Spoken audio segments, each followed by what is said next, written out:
Hell yeah. Thank you so fucking much. Like I said, it's great to fucking be here. You guys are fucking killer. It's fucking awesome as fuck. This one's off the Sector of Divinity's album as well. Wanted to see some fucking raging again. This is Fury's Manifesto.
Come on, motherfuckers, let's see your fucking horns, come on!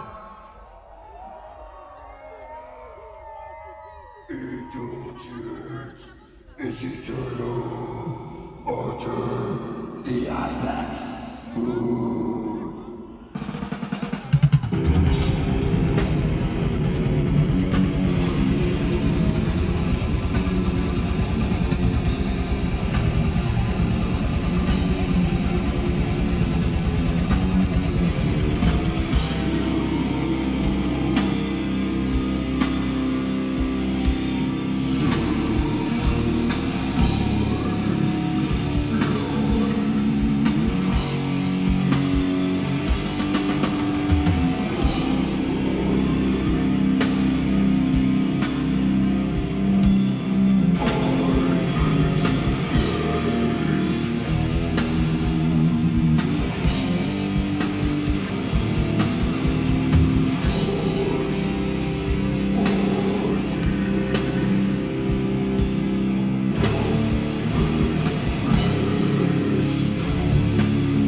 we have Incantation here, at least most of it. Welcome guys to Serbia, and first of all I need to express my condolences. Ronnie died earlier this year. Yeah, that was really sad. Really indeed shocking news in metal world. We saw your public express, so anything you would like to mention specifically, something that's great about him that everyone should remember? Okay, well, I mean, he was a big part in helping me kind of put everything together early on in the band. I just really liked the fact that he was really fun and easygoing, and we just had a good time. I mean, we were just, metalheads. We'd go to a lot of shows together and stuff. We'd be, doing a lot of promotion stuff together for the band. We, it was just a really positive vibe. I just remember especially the early times of working with him and getting things together. It was just a fun guy to be around. He's one of those people that's really difficult to describe unless you knew him. He was a very original person, and it's really sad to hear what happened to him, because it was a young age for him to pass away like that. But at least for myself, I have lots of memories of all the great times we shared together and stuff. So it helps make things as best they could be in a shitty situation, I guess. But as far as for people to remember about him, I think it's important just to know that he was a important part of getting the band together and stuff. I mean, a lot of the people because Jim and Ronnie from the Golgotha lineup came after him, and he helped me kind of decide about getting these people in the band and stuff. And he helped me kind of negotiate through organizing the right people for the band and everything. So we had a close relationship for the time we were in the band. Unfortunately, we didn't keep in that great a contact after he left the band, but those things happen sometimes. Yeah. For me, if I have any regret, it's just that I wasn't able to reconcile with him really after he left the band. He kind of got really closed off and just didn't want to talk about it and stuff like that. Yeah, everyone has at least one of that type of relationship with someone, and you unfortunately never get to make the final goodbye, and final goodbye that actually happened isn't what was supposed to be. So yeah, and actually the last year I've been trying to contact him a lot. Before he passed away, I was just trying to kind of I wanted to just kind of talk to him about everything and just kind of clear the water, or maybe any misunderstandings or whatever. But of course, he just, at that time, it just never happened. These things, sometimes dealing with ex-band member stuff could be very delicate situations to deal with. But these people also, have an important part in your history and your life, and you have great memories. So it's kind of like, they're kind of like family in a way, Of course, you spend a lot of time with your bandmates and practicing, touring, recording, so that's of course understandable. So, second question, Incantation is as old as I am, month or two, give or take. What motivates you to keep pushing? I'm asking this because there's a lot of domestic bands that just give up after a certain amount of months or years that doesn't go into double digits. So something you would say to the younger generation to motivate them to keep pushing? Any piece of advice, sentence or two, whatever comes first? Well, I mean, I don't know. I kind of do the band because I love doing it. So to stop doing it for any reason, for any other reason except for not wanting to do it anymore would be kind of ridiculous. And especially with the kind of music that we do, it's good to just do it until you feel like you don't have it in you anymore to do. And I don't know, I just through the years just don't know. It just means it's important to me. You know, it's like I don't know.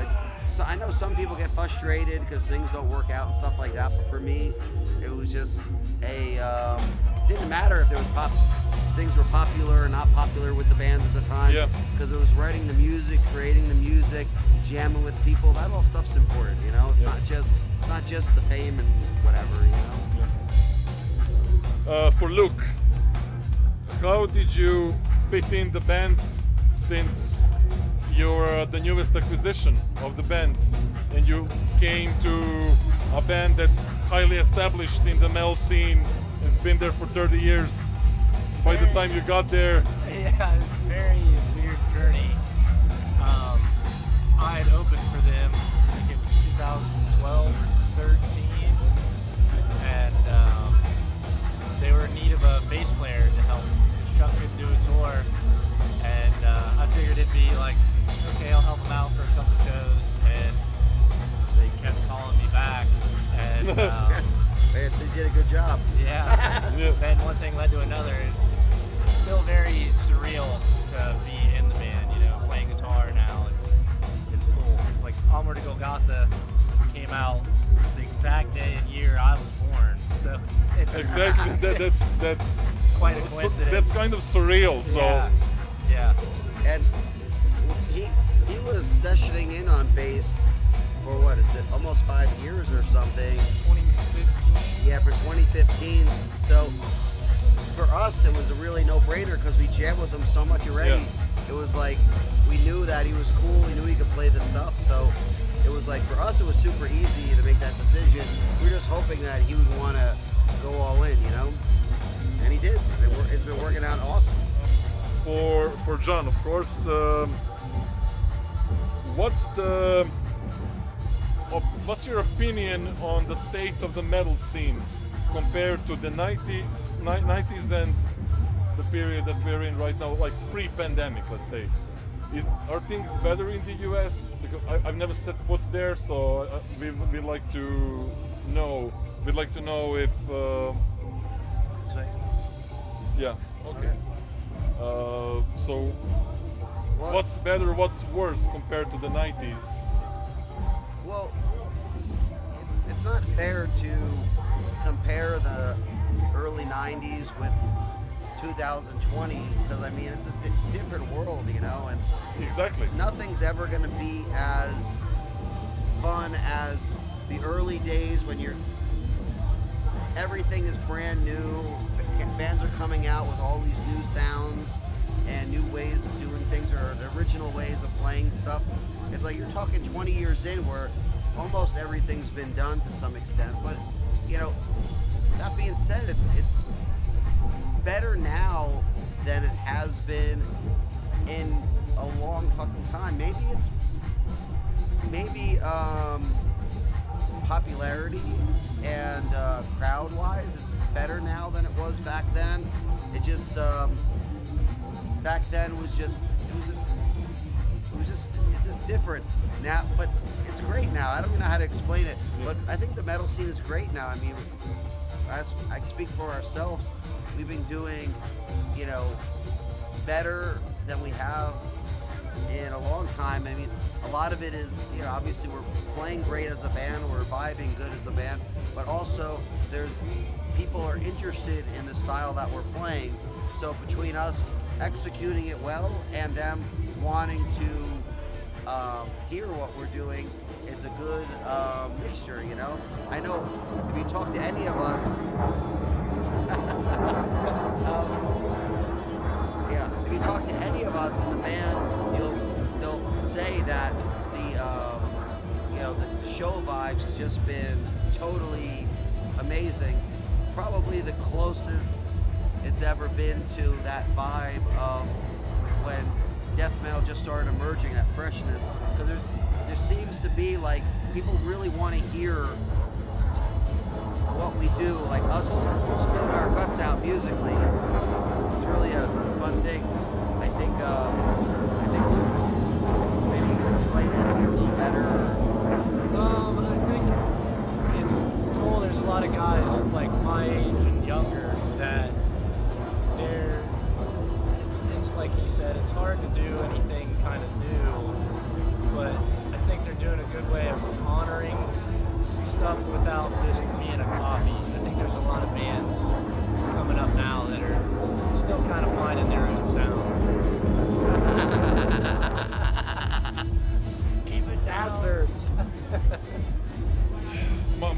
served in the anti-air unit, and I'm tempted to pull out some ordnance. But okay, tell me, what's your biggest achievement in music so far? What do you feel is the best? I think getting to come over here and play these festivals and stuff. I'm from a little town in Ohio. When I started a band, it was a big deal to play like Columbus, Ohio. I never would have thought to be doing this and be doing it with Incantations. Yeah, on doing vocals on long tours. So you play sometimes day after day, maybe catch 1 day a week of not playing and singing. How do you recover your voice? Well, it's pretty easy. Just mostly getting sleep helps. Just that rest of the voice. Try not to over talk, which is good for everyone that's around me because they don't have to be annoyed by me talking.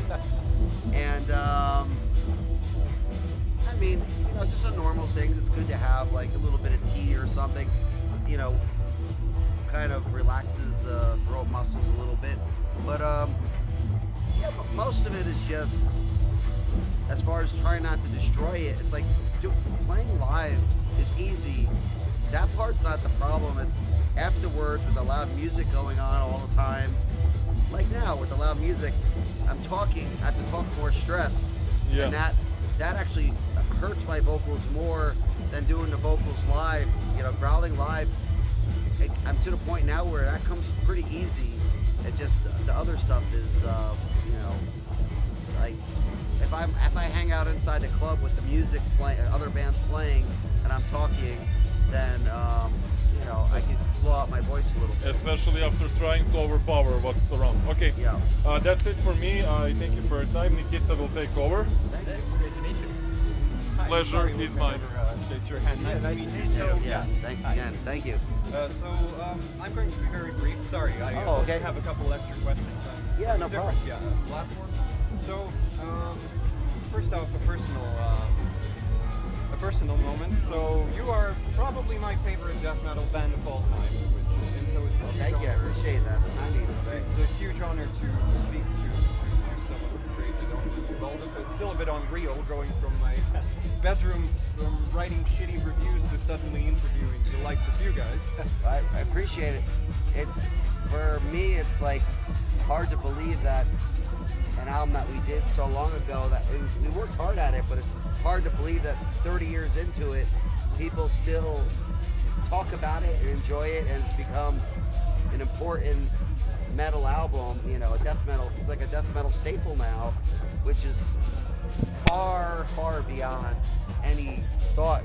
You know, we just wanted to put out the best album that we could, but you never expect it to become, I don't know, I feel retarded saying it, but kind of a legendary album, you know? It's still, it's weird to say it even, you know? But, you know, you have to face reality is that it's an important album in death metal, even though we weren't trying to do that, we were just trying to be ourselves, you know?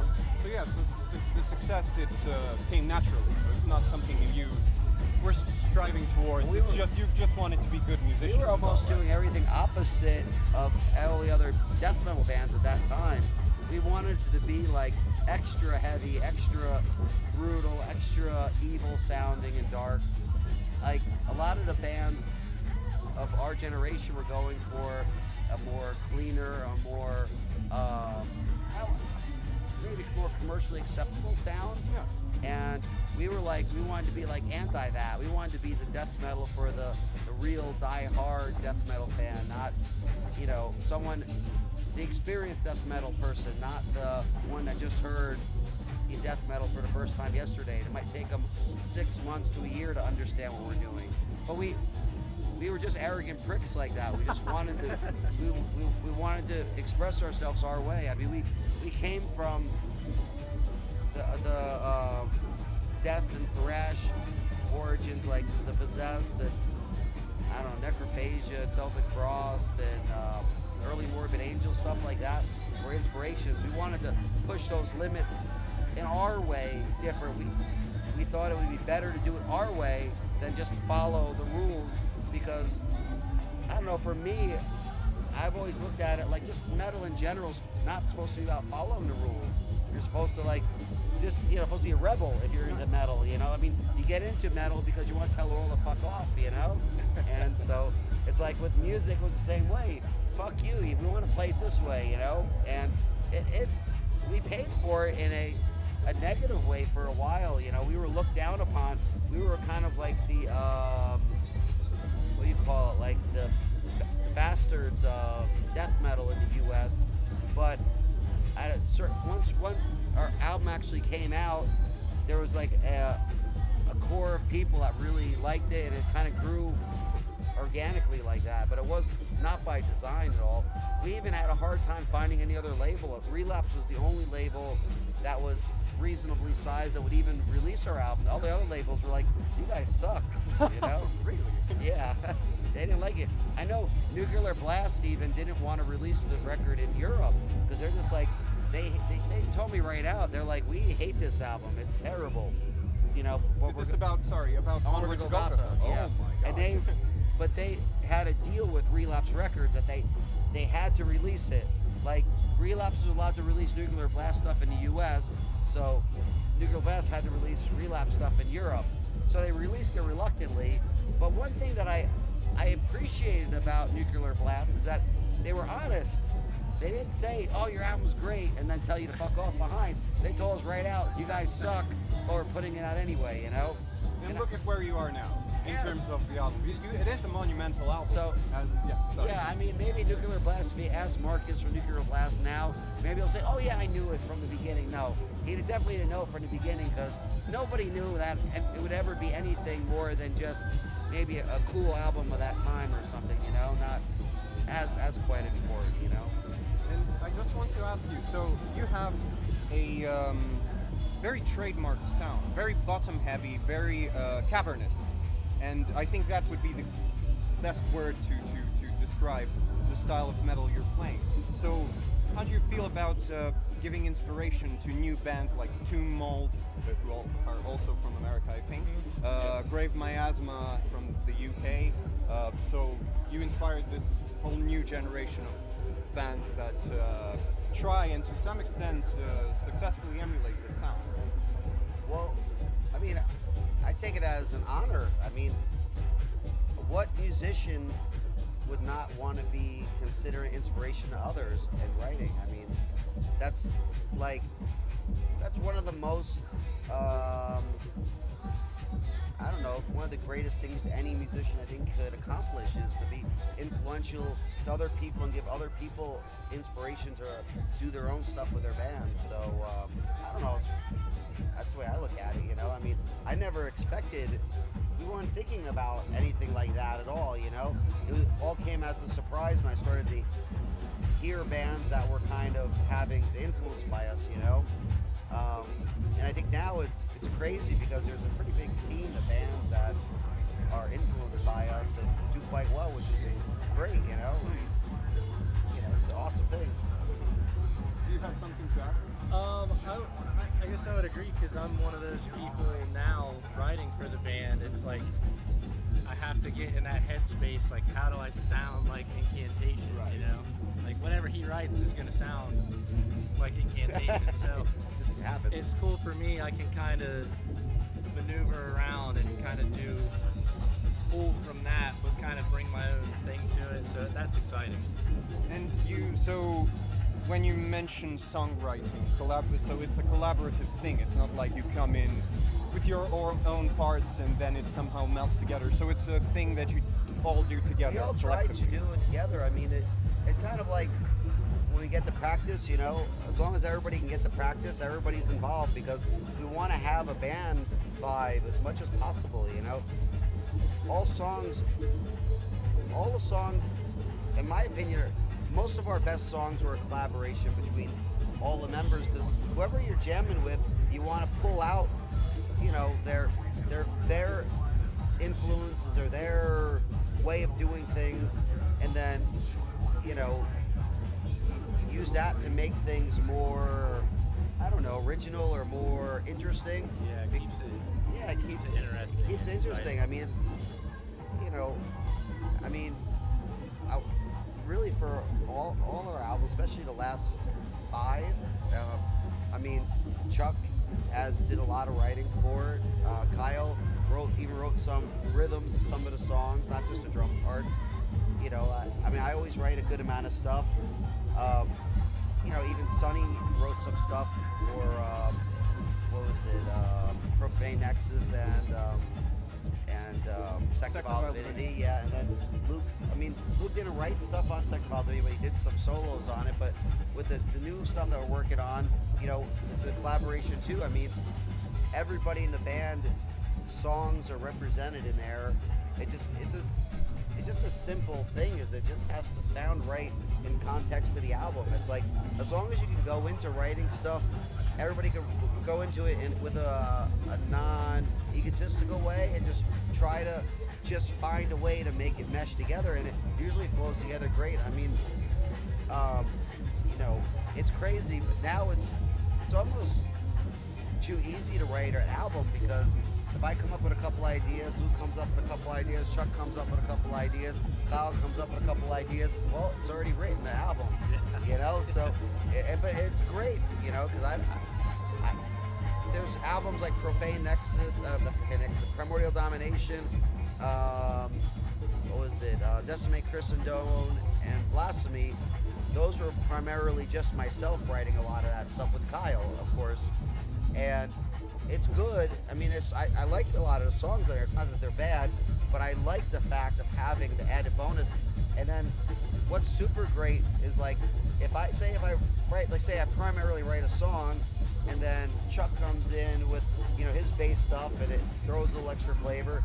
Then Luke comes in and adds some harmonies to it, or adds some solo work, or whatever, you know, or maybe gives a different idea of how to play a riff. That's awesome, because then I just take something that was already maybe good and makes it great, because we're adding, you know, more stuff, more ideas onto it, you know. It's like I said, it's very, you know, to make good music, everybody has to be very unselfish, but also keep their eye on the ball, you know, and know what the end game has to be, you know, crushing, you know, cavernous, evil as fuck. To put song, it simply. You know? Yeah. And does this also extend, sorry, just a quick question, Yeah, does no this problem. also extend into the lyrical content? So unlike a lot of death metal bands that use a lot of gory imagery in their lyrics, you have an occult tone to your stuff. Well, most of the new lyrics are written by Chuck. Chuck is just a lyric writing maniac. Yeah. I don't know how it happens, He's right? like a historian. I mean, he comes up with these ideas that I don't even know where it comes from, and it's really great, because I was writing. I mean, early on I didn't write many lyrics. They're mostly written by Sal Sajo, and Craig Pillard wrote a lot. And then after Craig Pillard left, I started writing lyrics. And I wrote lyrics for the band for about, I don't know, 15 years or something. But man, I really got fucking burned out on writing lyrics, because I'm not like, you know, a book nerd so much, so you start to run out of ideas to write about. It's like, yeah, I hate Christ, you know, Christ sucks. How many times can I say this, you know? So it's really great to have Chuck, who really looks at things from other perspectives and really looks into other cultures and other, you know, mythologies that I didn't even know existed, and comes up with great lyrics. I mean, sometimes we don't even know what the fuck he's talking about. We're like, you gotta explain this to The words, yeah, it's like, what does this even mean? What's He this just- yeah, I'm trying to do lyrics for him. Like, what the fuck does this word even mean? But yeah, it's great though. I mean, it's great to have that, because part of what makes the lineup so great is that everybody contributes something important to the band. And Chuck, besides writing really great riffs, he writes awesome riffs, but he also contributes great lyric-wise, which is something that, yeah, probably we could do lyrics if we wanted to, but it would be more of a not a fun thing. It'd be doing because we had to do it. Luke, I mean, Chuck wants to do it, you know.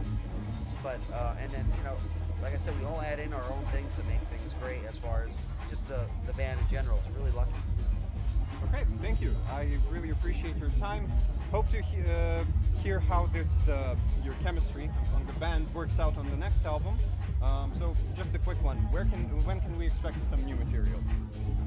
Well, we had a 30th year anniversary album coming out. Well, we're not supposed to say it's coming out. It's going to be announced in a couple weeks that it's coming out. Okay, sure. We'll keep that on. Cut that. But yeah, that's going to be coming out by the end of the year. And then we have a new album that we just wrapped up before a tour. And we have it in mix now while we're on tour. And that will probably come out sometime next year. We don't have a date yet. We won't have a date until the artwork and everything's done, but it's going to be out again on Relapse. And really psyched with it. It's really great. You know, I'm really optimistic that the new one's going to be something that has a lot of fire to it. I mean, you know, I know, you know, all the songs it has a lot of dynamics to it, a lot of aggression, a lot of heaviness. I think it'll come out good.